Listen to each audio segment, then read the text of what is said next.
Hey guys, Daniel here with ThatDAMBrand, and this is the second recording of the second episode of D-Domain. Unfortunately, the first recording didn't record with sound, so I'm using a different software. I got a comment on my first episode saying that my hair is messed up and I look aloof, so I will be wearing a hat this time.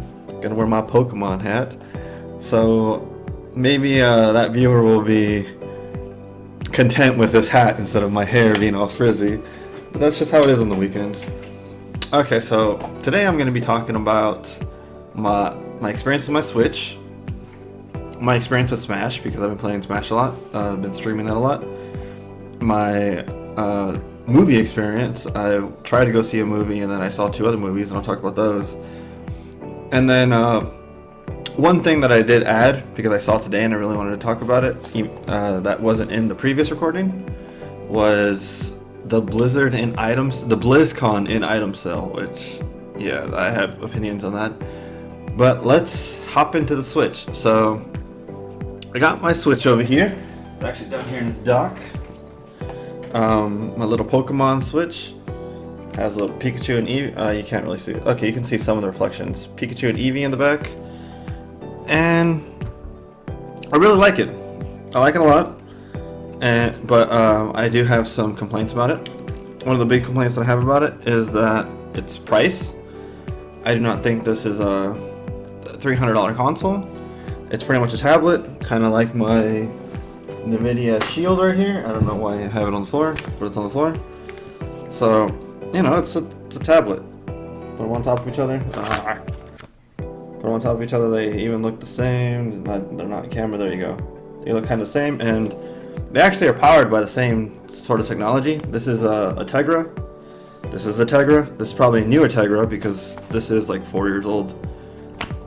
But you know, it's really a tablet. I think it's a little costly for much. Maybe I think $250 would have been a good price instead of $300. This one was $400, but it came with some other stuff that if you bought them separately, it would have been $400. So you don't really get a discount for buying them as a bundle, but that's fine. You do get the Pokemon edition, which is the one I wanted.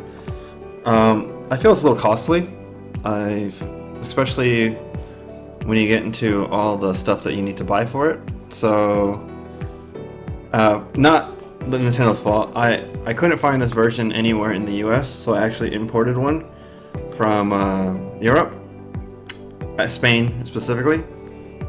And if you don't know, they're not region locked, so you can use a Japanese one, you can use an American one, you can use an English one, or European one, and it'll work fine. And you can get games from Japan and put them in your Europe one or your North American one, and it'll work. So I got to dock this for the first time in like a week after I got it, because my European one came with a European plug. Never seen one of these things, but yeah, it's kind of funky looking. So I just had to buy a AC adapter for it. I bought a used one on GameStop for $15. Wasn't bad, and it works fine now. It still came out cheaper than if I were to buy an American one, because I spent $406 with shipping to get it from Spain, and then the $15 on top of that, so it's $421.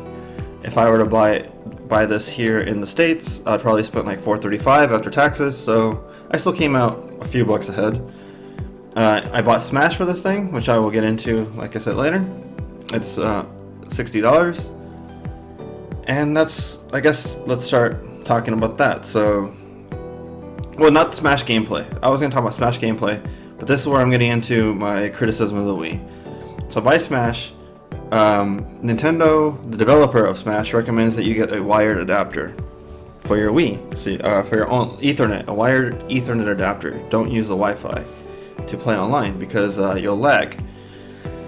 I don't know why if you have issues connecting to the Wi-Fi or having a decent connection with the Wi-Fi, which is supplied with the console, that they don't supply you with an Ethernet adapter already with the console.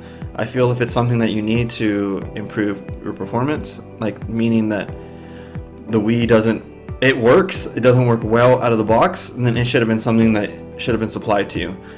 But if you buy the official Nintendo version of that, it's $30. Unfortunately, after doing some research, you find out the Nintendo version is just a rebranded version of someone else's chipset or someone else's Ethernet adapter, and this company actually licenses out their Ethernet adapter to a lot of different companies that rebrand it. So there are a bunch of different brands out there that are the same. They just have different brand names on them, and I was able to find one for $14 rather than $30, so I picked that up. But some people aren't, that tech savvy to know to look that kind of stuff up. So the average person would probably go out there and buy the $30 Ethernet adapter. So that's $30 on top of let's keep this tally going. To play a decent game of Smash online, the way it's supposed to be, like the way you should be play it. So you need to buy a $300 Switch, a $60 game, so that's $360, a $30 Ethernet cable, which comes out to $390, and if you want to play, well, because these Joy-Cons really suck, the controllers that come on the Switch, these little things, let's put on, you need to buy a Pro Controller. A Pro Controller runs $70 MSRP.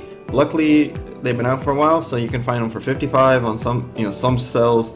I got mine for $60. Unfortunately, I missed the $55 deal, and then the $55 deal came back after I bought mine. My luck. But let's just say you buy it for MSRP because that's normal price, and that's what they're going for most of the time. So that's $390 plus $70. That's $460. So $460 to play Smash the way it's meant to be played. And I think if I was thinking about this, like if I went to go buy an Xbox One S for $200, all I would need to do is buy a game, and it works. And it works the way it's supposed to work. And that's my big complaint about this. I think it's a lot of fun. I bought it for a reason. This is the first console I've bought in probably 6 years. I haven't owned a console since the Xbox One. Not Xbox One, I'm sorry, the Xbox 360. I bought it because I see it as a Game Boy. Like when I travel, when I go places, I can play this, and it's my console, it's my Game Boy. I know Game Boy or DSs still exists, like an actual true portable, but I see that as a true portable too. Like I don't see why Nintendo has two portable consoles on the market, but that's a different topic. I guess my biggest complaint about the Switch is they nickel and dime the fuck out of you, and I don't think that's right. I think the base console itself is a little too much, but it's the fastest selling console right now. So market value, I guess, makes if they can sell it for that much, they're going to. But I don't like that you have to buy so many accessories on top of that, and it just spirals out of control on how much it costs. So, other than that, I'm loving my Switch. I love the portability. I love playing it online. It's a lot of fun. Once it does work, it works really, really well. And it's a good console. Just, it should work out of the box. Next thing, Smash Bros. So Smash Bros has been a lot of fun. It's very nostalgic, bringing back all the different characters. So I get to play as Dr. Mario, which was my main character on the GameCube version, and then Lucas, which was my main character on the Wii version, Brawl. I don't know which one the fourth one was it on Wii U or Wii? I don't know. I stopped playing at that time, but it's a lot of fun. I enjoyed it a lot. There's a current controversy. Maybe it's not as big as it was before when the game first came out. Was that when you first boot up the game, there's only like 8 or 10 playable characters. It's kind of ridiculous on how little characters there are to play in the game. It's kind of like it's only like the original Smash roster from the first game, and you have to unlock all the other characters outside of that. And there's been a big roster since then. I think it's kind of crazy that they hid every single.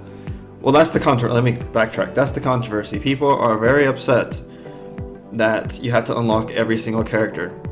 And I see where that's coming from. I personally don't mind it to an extent. They do make them easy to unlock, but I can see how people who are really diehard into this game, because there is a huge community out there for this game, that pre-ordered it, They probably had Smash tournaments, Smash parties, day one.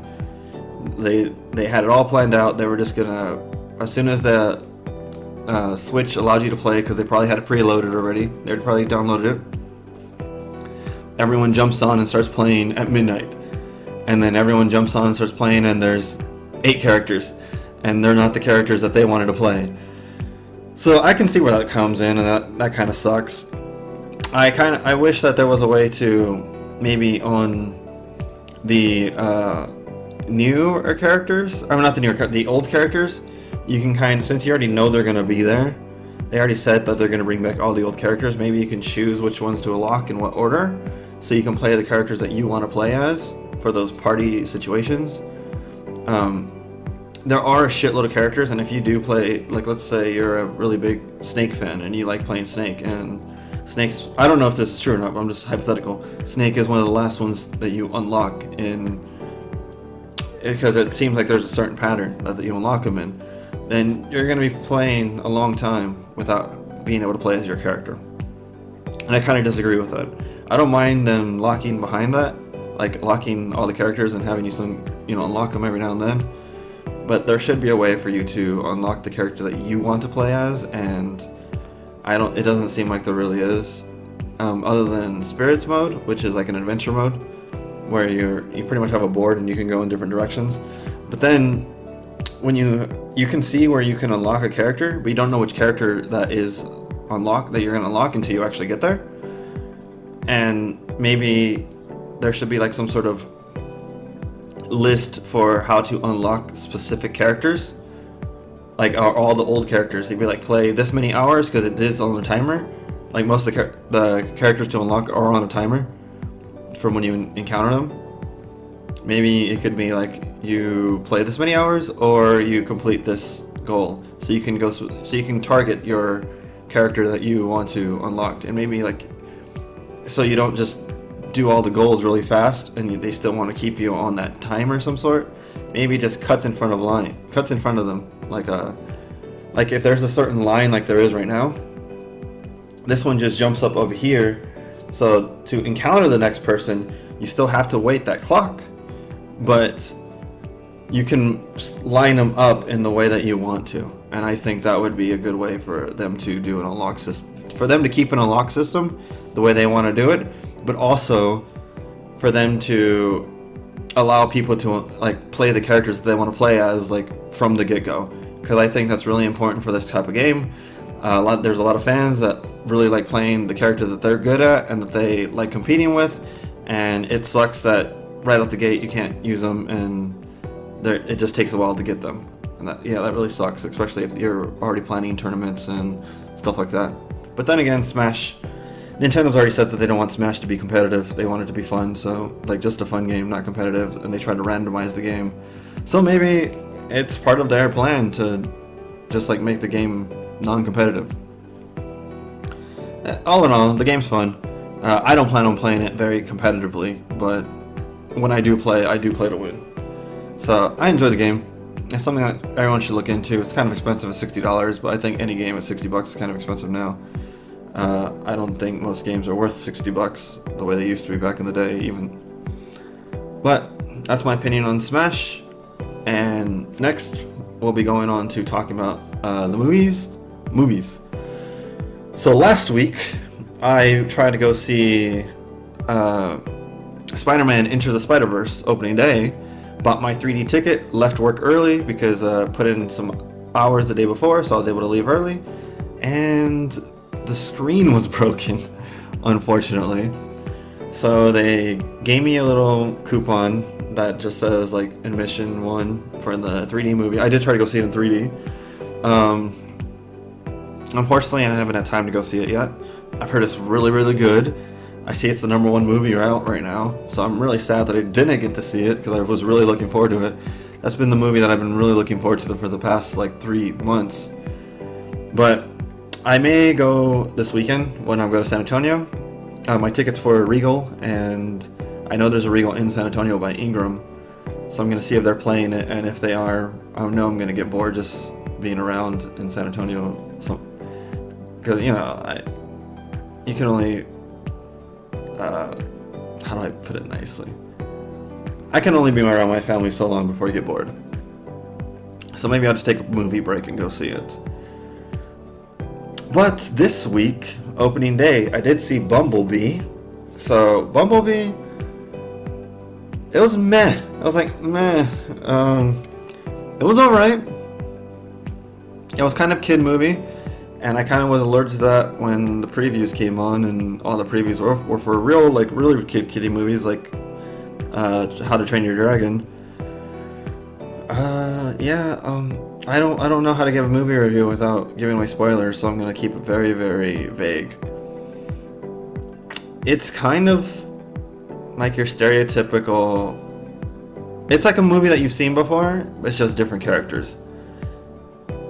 Like you can tell by the previews how Bumblebee's misunderstood, and she tries to hide him away because people are gonna be scared of him and try to destroy him or kill him or whatever. And that's how many times have we seen a movie like that where there's that misunderstood gentle giant. It's like I haven't seen any of the Transformer movies, but to me it wasn't a Transformer movie. It was just a movie with Transformer characters. If that makes sense to you guys. It was a movie that wasn't specific to Transformers. Like, you can replace these characters with other characters and the movie would still work just fine. It was a generic story and it just had Bumblebee in it. That's my review of it. It wasn't a bad movie by any means. I'm not going to say it was bad, but it wasn't good. It was alright. If you're really curious, I don't think you'll be that disappointed by it. Go see it if you're a Transformers fan and you really want to see it. But I don't think anyone's gonna be excited. Like, damn! I'm so glad I saw that. I don't think it was that type of movie. It was just a kids movie. So I saw that Friday, opening day. After opening day, I went back to the movies and saw Aquaman. So I saw Aquaman in 4DX, which is so it has those D-box type chairs. I think this is the first movie that the Regal over here has, the first theater that Regal uses over here in Houston, the 4DX. I'm sorry. That sounded very mixed up. This is the first theater in Houston that has 4DX for Regal, and I think it's Regal specific. So other movies, theaters, chains probably have it too, just called something else. I'm not too sure what they call it because I go to Regal over here, so that's how I know it as. This was the first movie that they did do it in at this theater, and it was interesting. So I'll talk about 4DX first, and then I'll talk about the movie. So the 4DX was, I'm not going to spoil anything with this. In the very first scene of Aquaman, it's raining. So if that ruins the movie for you, I'm sorry. But the very first scene of Aquaman, it's raining. So how the theater does is there's like a bunch of fans on the sides, all on top, and the fans are turned on and they're blowing at you, so it kind of feels like the rain. And they have misters on, so it's like misting down on you. But the mist was very fine. It didn't really get you wet. It just felt moist. So, but you never really got like water starting to drip on you. You just felt the coolness of it. So it was really, really cool. I really enjoyed that part. Now, I think this was a great movie to see it in 4DX because, I was very curious about that, and you can see the different things that 4DX does. Like, obviously your chair moves around, like in action scenes or whatever. When Aquaman throws a guy, or when he gets thrown, your chairs have massagers in the back, and when he hits the wall, you'll feel like these things bolt out and hit you in the back. So I guess you're kind of feeling like you're hitting something. The chairs in front of you have like this little squirt, so like in times where Aquaman jumps in the water, maybe someone spits, the squirt will come up and like hit you on your head. It doesn't hit you in your face, it shoots up and comes down on you. So it kind of has an immersion like that. I thought that was cool the first couple of times, but it kind of gets annoying pretty fast. That one does, but you can turn that off. I didn't turn it off because I paid like it was $20, kind of expensive. So I paid to see it like that, so I didn't want to turn it off, but it was getting annoying after a while. I feel like this is their first movie in 4DX, so I'm guessing the movie company, which is Edwards Regal, watches the movie before it comes out, and then they program where the water comes from, when the fans turn on, and they just kind of run the program with the timing at the same time that they run the movie. They just launch it at one time, and I'm guessing it's two different programs that just launch at the same time and go, and the fans are turning on and off at certain points in the movie based on a timer. The chairs, how they move around, sometimes that was cool, sometimes it was stupid. There's a lot of times where nothing's really going on, but your chair's kind of like moving around. Like there's a time when Aquaman's hugging someone, and you know the camera is there, seeing him hug. It zooms out, and then it starts circling around them, like kind of like that, like just circling around them like that. And while the camera's circling around them hugging, you are kind of like, you know, the chair's kind of just shifting back and forth like that, and it's like, all right. Look, like on action scenes makes sense, racing, whatever, like fight scenes, whatever, shit blowing up, yeah, shake my chair. But when someone's just fucking hugging, you don't need to rotate the chair like that. I think they try too much. Maybe they'll get some feedback and people will say like, yeah, that's a little much. Like, can you calm that shit down when shit's not happening? But again, this was their first movie doing it, so I'm only thinking, I'm hoping, I guess, that it's gonna get better as they go on, as more movies come out and they use this, they'll get what should be interactive, what shouldn't be interactive. So I thought that was really cool. I don't know if I would recommend going to see every movie in that. I thought Aquaman was a good movie to see it because there is a shitload of water, so there is, you know, a lot of splashing, a lot of stuff like that. In certain scenes when like there's stuff blowing up, it kind of blows air from the seat, like you can hear like pressure. They'll shoot it on your neck, so you kind of feel like some wind. They'll shoot it around your legs, so you kind of feel some wind going down there too. So it's really cool. It's really interactive, and it's something that if you're a movie fan and you're someone like me who likes being immersed in the experience, whether it be video games, which is why I love VR, or the movies, it's something that you should at least try once and make a decision for yourself. I think it was a little overkill. Meaning, like, well, I guess I'm repeating myself, that it was just too interactive at times that it shouldn't have been. What was disappointing was that it is just still on a regular screen. It's not like on an IMAX screen or a higher resolution screen. Like Regal has their own version of IMAX called RPX, which isn't as good as IMAX. So if you have a choice between going to see the two, go see an IMAX. But I kind of didn't like that it was just on a regular screen, but other than that, the experience was alright. I do plan on seeing more movies than that, especially since I don't have to pay extra, since I have one of those movie subscriptions. I have cinema. And yeah, it was pretty good. I guess, you know, it was a good experience.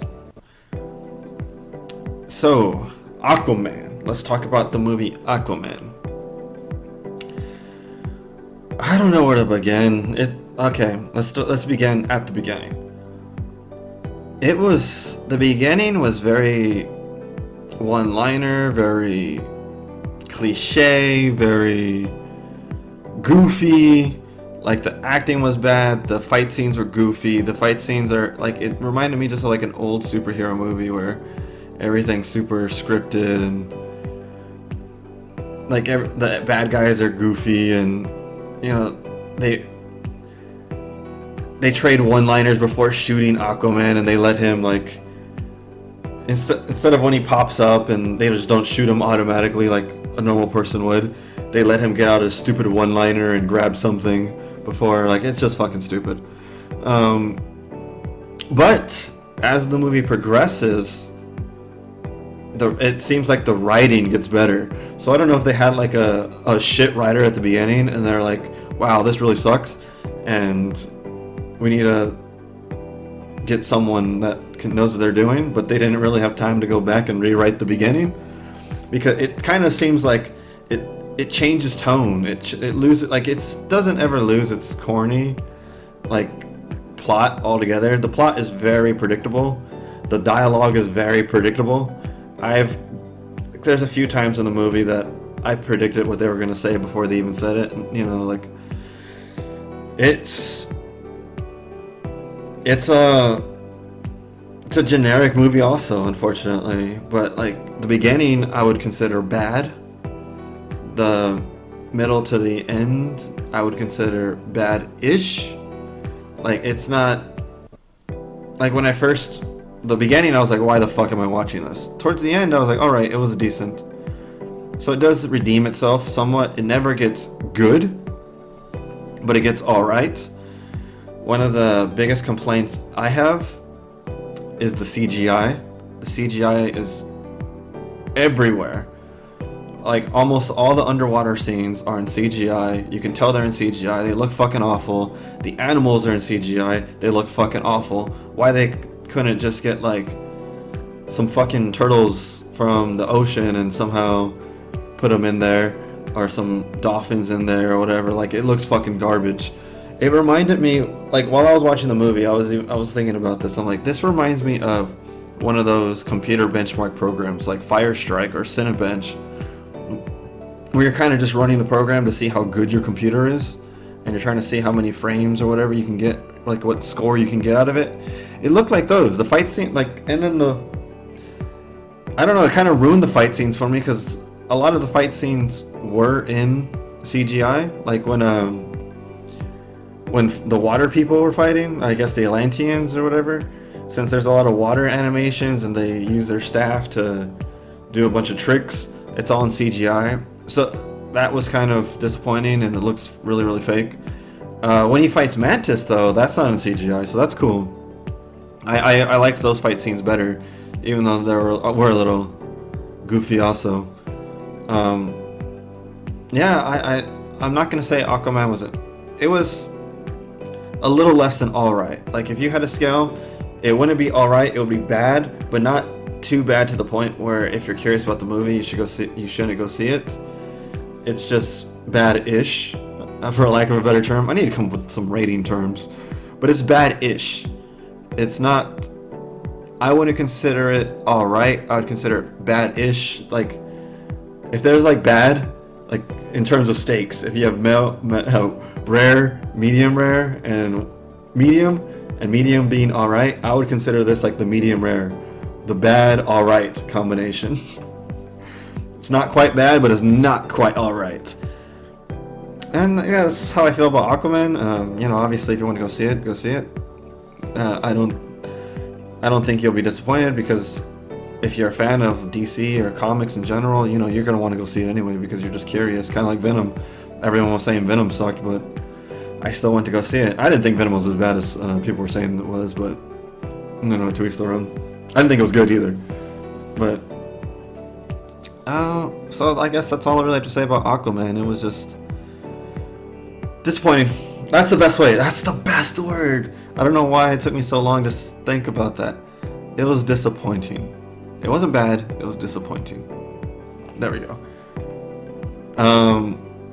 So last thing I want to talk about, which I didn't talk about in my original video, was. So let me bring it up. So I'm sorry. So Blizzard has. I'm actually gonna take a screenshot so I can put this up on. It'll probably be on screen right now. So Blizzard has this BlizzCon virtual ticket sale right now for 2018, which BlizzCon's been over for like a month. So you can still buy the virtual ticket, which is $10 cheaper than it was if you were bought initially. But why would you buy the virtual ticket now that the thing's over? Because it came with exclusive in-game items. So they're pretty much saying that they're gonna give you all the in-game items, which is only one item per Blizzard game, for $40 fucking.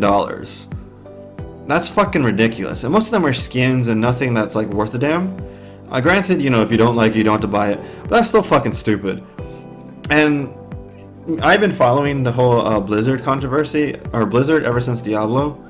Like, so the Diablo controversy where they introduced the phone game and everyone fucking hated it at BlizzCon, by the way, this past BlizzCon. it's the cool thing to hate Blizzard now.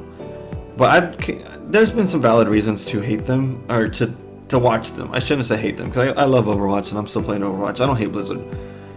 But there's been a lot of internal leaks talking about how Activision, which bought Blizzard a while ago, is finally starting to assert their control over them, which is why they're doing the Blizzard phone game, or the Diablo phone game, and how they're shifting resources around to instead of supporting existing games, kind of like how Diablo only got one expansion. There's a story on that showing that since Diablo 3 didn't sell, but then the expansion sold really well, and they were actually going to work on a second expansion to expand on that other expansion, and Activision canned it just because they want to work on new IPs. You know, they just want to shit things out and make a lot of money. They don't really care about the games, and there's a lot of apparent. So obviously they're off the record sources, so you have to take them with a grain of salt.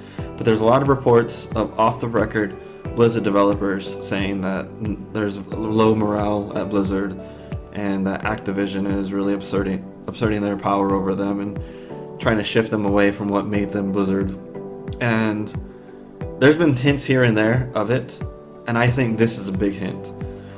It's showing you that, you know, they're just trying to capitalize on any dollar that they can. And another hint for it to me is that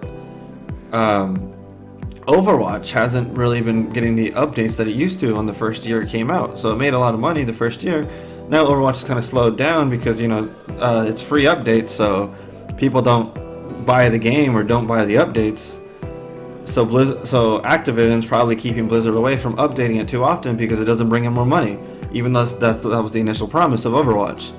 So I kind of see how Blizzard is affecting, or Activision is affecting Overwatch.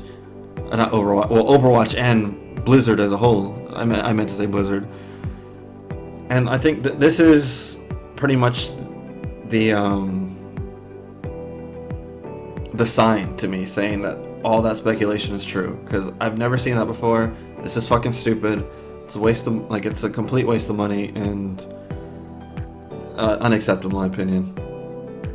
But you know, you don't like it, don't buy it. I guess gotta speak with your wallet, and that's what I'll be doing. That's what I hope you'll be doing. And that's pretty much gonna wrap up today's episode. So thanks for listening. Thanks for tuning in with me on Twitch.